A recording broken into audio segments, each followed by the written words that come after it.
you've never used an EFTPOS machine, aren't sure where to catch the bus, and don't know the names of most of the products in the supermarket.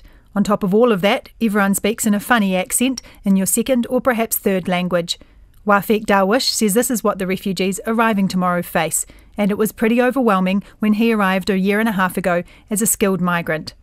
Wafek's an IT solution architect who arrived from Syria via Sierra Leone and Dubai after civil war broke out. You initially don't feel safe and don't feel home until you really settle down and try to make some friends and then try to make some memories, because whenever you try to make some memories around the place you live, then these memories will be good for you, and then your attachment to that place will start, and then you're going to love this place by time. It's going to be your home again. Wafek's wife and young son joined him 3 months later.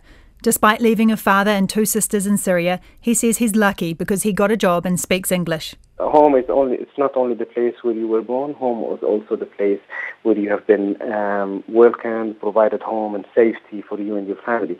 So it's definitely New Zealand is a home for me now, and I'm not going to leave it. Refugee and Victoria University student Daniel Gamboa Salazar knows the extra challenges refugees face.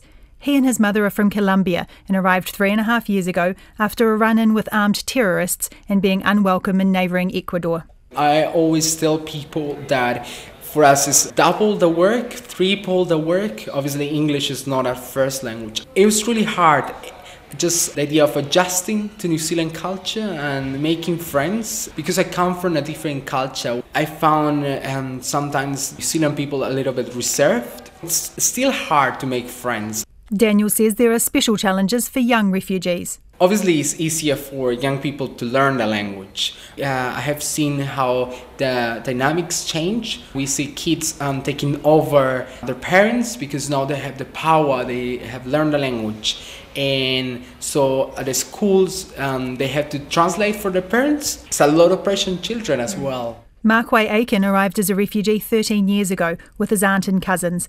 The actor says it took a while to settle in at school and to adapt to what he calls strange traditions, such as celebrating a birthday and being able to stay put. I got adapted to changing, like not staying in one country forever. It was always on the back of my mind that I'm not going to stay here longer. We keep moving from Sudan to Kenya and then from Kenya to New Zealand. Something that just got stuck in the back of my head, that wherever I go, I make quick friends and then leave them behind. Markway's advice for the new arrivals is to find people they can turn to.